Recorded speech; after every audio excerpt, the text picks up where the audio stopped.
என் பெயர் ரா ஆகாஷ். நான் ஊராட்சி ஒன்றிய நடுநிலைப்பள்ளி அழகியம்மனவாளத்தில் படிக்கிறோம். நாங்கள் கொசு கடிப்பதையும் தடுக்கும் வழிமுறைகள், இயற்கை முறைகள், செயற்கை முறைகளை பற்றி எங்கள் குழுவில் பேச இருக்கிறோம். பல வகையான நோய்கள் மனிதனை பாதிக்கின்றன. கொசுவினால் ஏற்படும் நோய்கள் பல. இவை இரவில் தூக்கத்தை கெடுப்பது மட்டுமல்லாமல் பல ஆபத்தான நோய்களையும் பரப்புகின்றன. எனவே கொசுக்களை கட்டுப்படுத்துவது மனித ஆரோக்கியத்திற்கு தேவையான ஒன்று. கொசுக்கள் தேங்கி நிற்கும் நீரிலும் ஈரப்பதமான இடங்களிலும் உற்பத்தியாகின்றன. வீட்டின் அருகே தேங்கி நிற்கும் மழைநீர், குட்டைகள், தங்குகள் மற்றும் காலியான தொட்டிகள், குடங்கள், மரங்களில் உள்ள வெற்று பகுதிகள், மர குவியல்கள் போன்ற பல்வேறு இடங்களில் உருவாகின்றன. மரங்களில் உள்ள வெற்று பகுதிகள் மர குவியலின் அடியில் உள்ள ஈரமான இடங்கள். வீட்டில் உள்ள குளிர்சாதன பெட்டியிலிருந்து வெளியேறக்கூடிய நீரிலிருந்தும் கொசுக்கள் உற்பத்தியாகின்றன. பெண் கொசுக்கள் ஒரு நேரத்தில் 300 முட்டை வரை இடும். நன்றி. உலகில் உள்ள மற்ற வகையான உயிரினங்கள் மனிதருக்கு மிகுந்த இன்பத்தை ஏற்படுத்த வழிவகுக்கிறது. கொசுக்களினால் ஏற்படும் நோய்கள் dengue, malaria, chikungunya, Zika virus போன்ற தொற்றுள்ள கொசுக்கள் கடிப்பதினால் பரவுகின்றன. மேலும் இந்த நோய்கள் தலைவலி, காய்ச்சல், மஞ்சள் காய்ச்சல், தசைவலி, மூட்டு வலி போன்ற வலிகளுக்கு உண்டாகின்றன. மேலும் உண்டாகின்றன. சில சமயங்களில்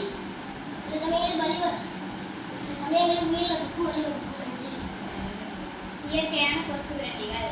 புதினாவை கொஞ்சம் தண்ணி சேர்த்து அதை அரைச்சி வீடு ஃபுல்லாக தெளிச்சோம்னா அதனால கொசு வராது. வேப்ப எண்ணெய், தேங்காய் எண்ணெய், ஆலிவ் எண்ணெய், லாவெண்டர் எண்ணெய் இதெல்லாம் சருமத்தில் தேய்ச்சோம்னா கொசு நம்மள்கிட்ட நெருங்காது. பூண்டு எண்ணெயும் தண்ணியையும் கலந்து ஜன்னலில் கட்டி வச்சோம்னா அதுக்கும் கொசு வராது. தேங்காய் எண்ணெய், வேப்ப எண்ணெய் இதெல்லாம் படுக்கையில் உடம்புலாம் தேய்ச்சி படுத்தா கொசு நம்மளை கடிக்காது.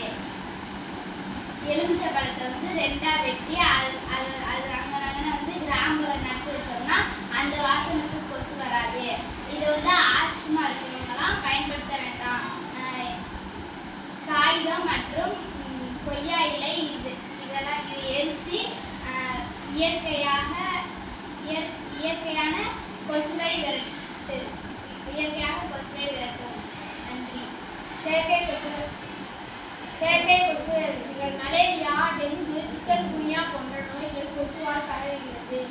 கொசுவை தடுக்க செயற்கை வழிமுறைகளை பயன்படுத்துகிறோம்.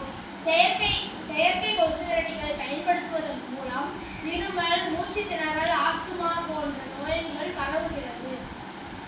செயற்கை கொசு விரட்டிகள் பயன்படுத்தும் போது பாதுகாப்பாக பயன்படுத்த வேண்டும். வீட்டின் அருகில் நீர் தேங்காமல் பார்த்துக் கொள்ள வேண்டும். இயற்கை கொசு விரட்டிகளை பயன்படுத்த வேண்டும். நன்றி. தீர்வு. கொசு ஒரு சிறிய உயிரினமாக இருந்தாலும் அது மனித வாழ்வை பெரிதும் பாதிக்கக்கூடியது.